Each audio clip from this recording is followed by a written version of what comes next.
Perkenalkan, nama saya Putri dengan F1 dan F1D023010096 dari kelompok 4 di sini.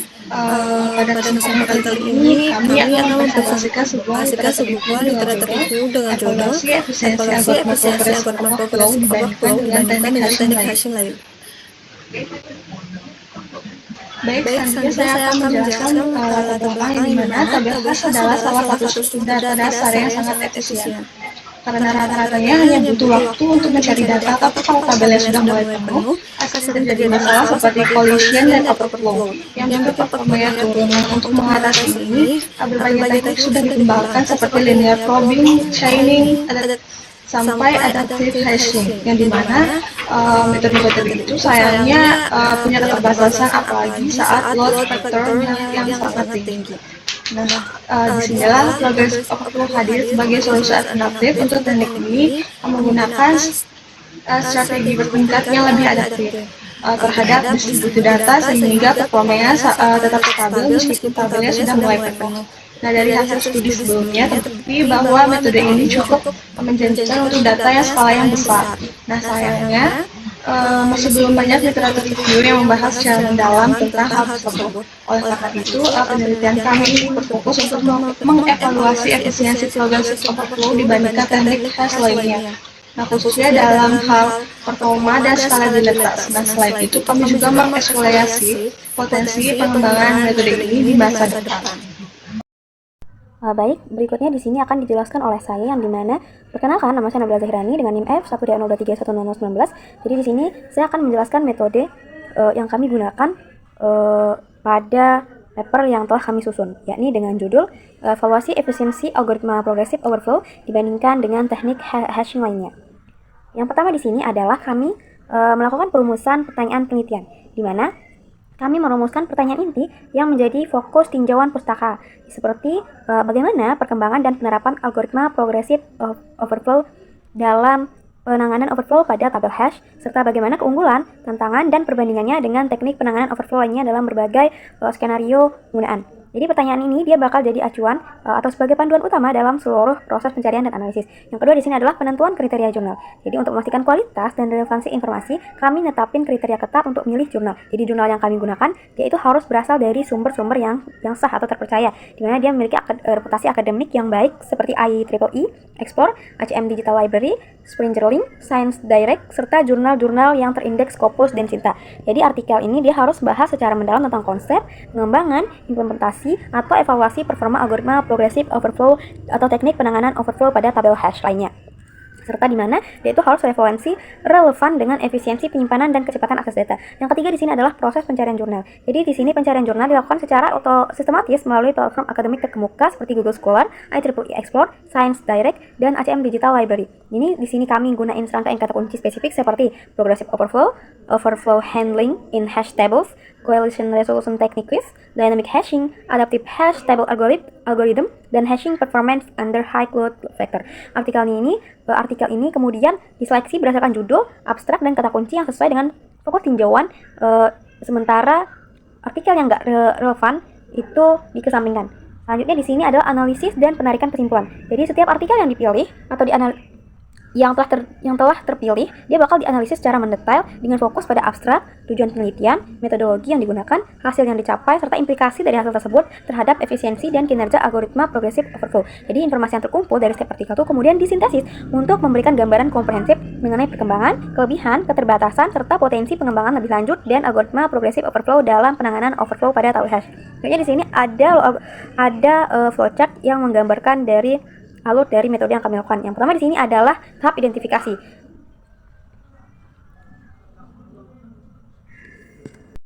Yang pertama di sini adalah tahap identifikasi. Di sini proses ini merupakan titik awal pencarian literatur. Jadi kami mulai dengan lakukan penelusuran secara luas dan mendalam pada berbagai basis data ilmiah yang terkemuka, yang meliputi platform seperti ResearchGate, Google Scholar, IEEE TPAMI, Google Scholar, IJCASA, ACMTODS, dan lain sebagainya. Jadi pemilihan basis data ini didasarkan pada reputasi dan cakupan mereka terhadap publikasi di bidang ilmu komputer, struktur data, dan algoritma.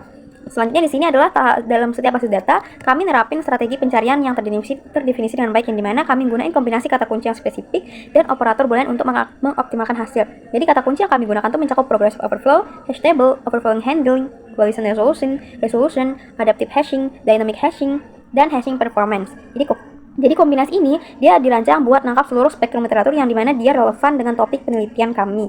Jadi di sini hasil dan tahap identifikasinya bakal terlihat pada diagram yang dimana ditemukan cukup banyak jurnal. Jadi ini merepresentasikan kumpulan awal yang sangat luas dari artikel-artikel yang berpotensi relevan sebelum dilakukan penyaringan lebih lanjut. Jadi pada tahap ini dia fokus utamanya adalah inklusivitas untuk tidak melewatkan publikasi penting.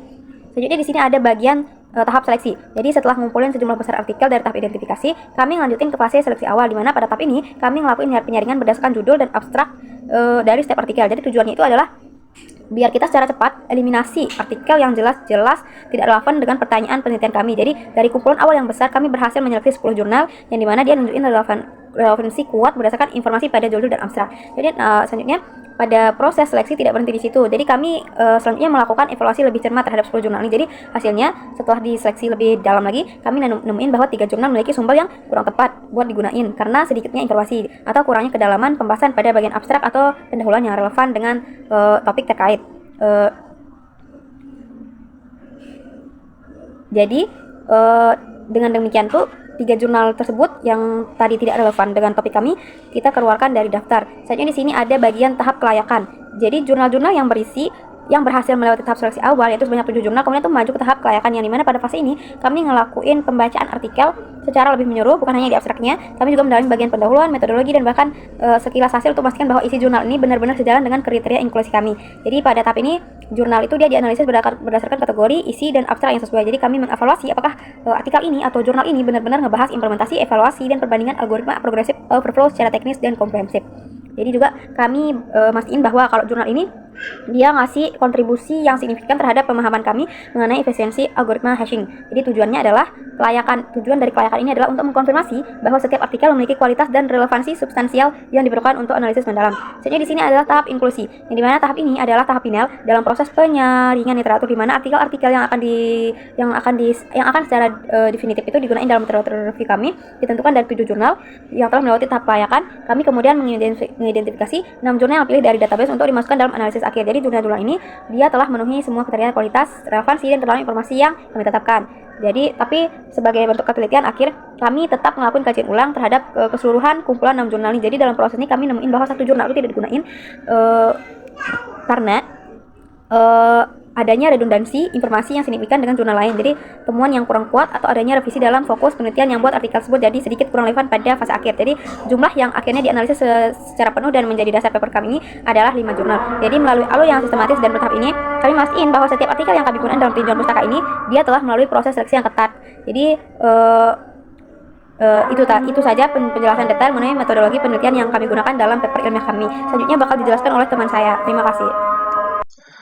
Baik, selanjutnya di sini saya dengan nama Prisna Zulhan dengan NIM F1.023101000. Jadi pada slide selanjutnya di sini adalah hasil penelitian. Jadi ini merupakan hasil literatur review yang saya lakukan dengan rekan saya dengan fokus pada evaluasi efisiensi algoritma progressive overflow dibandingkan dengan teknik hashing lainnya. Jadi, literatur review ini menganalisis 6 artikel yang secara relevan membahas berbagai pendekatan penanganan overflow pada struktur data hash table, baik dari sisi teoritis maupun eksperimen aplikatif. Jadi, semua artikel dipilih berdasarkan sesuai dengan topik efisiensi dan pengelolaan collision dalam sistem hash modern, khususnya dalam konteks algoritma progressive overflow. Jadi kita mulai dari artikel yang pertama yang kita lihat yaitu oleh Yusuf et al. Yang diterbitkan dalam jurnal Science and Information Organization. Artikel ini menjadikan tinjauan menyeluruh terhadap berbagai teknik penanganan collision pada hash table seperti chaining, linear probing, hingga pendekatan progresif. Penelitian ini menekankan bahwa efektivitas dari setiap metode sangat bergantung pada 2 hal penting, yaitu load factor dan distribusi data. Dalam konteks progressive overflow, artikel ini memberikan landasan yang sangat baik untuk memahami posisi algoritma ini dibandingkan metode lain. Mungkin sayangnya studi ini belum membahas lebih dalam mengenai bagaimana progressive overflow diimplementasikan secara teknis ataupun bagaimana performanya diuji secara empiris. Jadi selanjutnya di sini ada artikel kedua, itu ada lesson yang memperkenalkan teknik linear hashing dengan pengenalan overflow menggunakan linear probing. Jadi penelitian ini sangat penting karena dilakukan dalam konteks implementasi pada sistem basis data nyata sehingga memperlihatkan manfaat praktis dari metode tersebut. Larson menunjukkan bahwa efisiensi dapat ditingkatkan tanpa perlu menggunakan chaining yang pada waktu itu cukup kompleks. Namun jika kita bandingkan dengan progressive overflow, pendekatan linear probing cenderung lebih kaku karena uh, memiliki fleksibilitas untuk mengatur data dalam kondisi load factor tinggi. Disinilah keunggulan dari progressive overflow muncul yang dengan mekanisme penanganan bertingkat yang adaptif terhadap pertumbuhan data. Sehingga di sini dapat kita bandingkan progressive overflow itu lebih uh, efisien. Jadi selanjutnya pada artikel ketiga di sini ada dari letters, berasal dari letters pada tahun 1982 yang fokus pada penyempurnaan teknik extendable hashing. Artikel ini menambahkan elemen overflow bucket untuk menangani tabrakan, namun tetap menjaga expected time complexity sebesar O1. Konsep seperti ini sangat mirip dengan prinsip dari progressive overflow, yaitu menyediakan jalur tambahan untuk mengatur beban data berlebih. Tetapi pendekatan ini tidak menyentuh aspek penting lain seperti bagaimana algoritma beradaptasi terhadap distribusi data yang berubah-ubah. Padahal hal tersebut adalah salah satu keunggulan utama dari progressive overflow. Nah, berlanjut pada artikel keempat, yaitu tahun 1988 yang memperkenalkan konsep adaptive hashing. Ini adalah ide yang sangat menarik karena struktur hash yang adaptif dapat berubah mengikuti pola akses data pengguna, meskipun tidak secara langsung membuat collision resolution atau progressive overflow. Tapi lagi-lagi di sini prinsip adaptivitas ini justru menjadi dasar dalam pengembangan teknik-teknik modern, termasuk progressive overflow itu sendiri. Dengan kemampuan menyelesaikan struktur sesuai kondisi beban, algoritma ini dapat menjaga efisiensi dalam jangka panjang. Hanya saja artikel CHART belum menguji atau membandingkan secara langsung dengan metode konvensional lainnya, sehingga relevansinya masih bersifat teoritis. Nah, untuk artikel selanjutnya, yaitu artikel kelima yang sangat penting di sini adalah dari Prianto. Ya, ini adalah salah satu studi dalam daftar ini yang benar-benar menguji progressive overflow dalam konteks aplikasi nyata, yaitu sistem kepegawaian. Penelitian ini membandingkan progressive overflow dengan linear Gaussian hashing dan menemukan bahwa progressive overflow mampu memberikan efisiensi pencarian data yang jauh lebih baik, terutama pada dataset yang besar dan padat. Walaupun cakupan penelitian ini terbatas pada domain administratif, hasilnya tetap valid untuk menunjukkan keunggulan nyata progressive overflow dalam lingkungan sistem dengan beban yang sangat tinggi. Nah, yang terakhir ini ada artikel ke-6, yaitu dari Sen et al. Yang diterbitkan pada jurnal IEE yang mengeksplorasi konsep deep hashing berbasis optimasi adaptif. Penelitian ini lebih fokus pada efisiensi pencarian dari indeks yang data besar dengan metode unsupervised learning. Walaupun tidak membahas struktur khas klasik seperti chaining atau probing, pendekatan adaptif digunakan memiliki kemiripan konsep dengan progressive overflow, yaitu menyelesaikan struktur sesuai dengan kompleksitas beban data, namun kontribusi dari studi ini lebih bersifat konseptual dibanding operasional karena tidak membahas overflow pada hash table secara langsung. Nah, mungkin dari keenam artikel yang telah saya bahas, bisa kita simpulkan bahwa seluruh studi tersebut memberikan kontribusi penting dalam memperkaya paham kita terhadap algoritma progressive overflow. Beberapa di antaranya seperti Prianto menunjukkan keunggulan algoritma ini secara empiris dalam kondisi nyata. Sementara yang lain seperti Larson dan Letters memberikan pendekatan awal yang menjadi fondasi penting dalam pengembangan teknik overflow yang efisien. Meski begitu, tantangan masih tetap ada, misalnya itu dalam hal skalabilitas algoritma. sesuai dengan sistem basis data yang ada saat ini, serta keterbatasan adopsi dan lingkungan industri. Namun demikian, tren riset terkini menunjukkan adanya peluang besar untuk mengembangkan metode hybrid dan integrasi dan teknik hashing dinamis yang dapat mengatasi keterbatasan tersebut. Dengan pendekatan yang lebih adaptif dan scalable, progressive overflow memiliki potensi yang besar untuk terus dikembangkan dan diimplementasikan dalam sistem komputasi modern, khususnya memerlukan efisiensi tinggi dalam pengolahan data skala besar. Nah, mungkin demikian penjelasan mengenai hasil literatur review. Mungkin untuk pembahasan lebih lengkapnya akan dijelaskan oleh rekan saya. Oke. Nah, selanjutnya di sini yaitu adalah pembahasan. Nah, yang dimana berdasarkan tinjauan terhadap berbagai jurnal, nah tantangan utamanya itu dalam struktur hash adalah penanganan coalition. Nah, yang dimana beragam pendekatan telah dikaji, mulai dari open addressing dan chaining, terus hingga metode klasik seperti linear hashing dan extendable hashing. Nah, meskipun studi tersebut memberikan kontribusi penting, tapi metode progressive overload-nya masih jarang dibahas secara mendalam. Nah, meskipun itu terbukti efisien dalam studi empiris seperti yang ditunjukkan oleh Prianto, nah, tapi pendekatan adaptif seperti adaptive hashing juga menjadi hal yang relevan gitu dalam konteks data yang bertumbuh.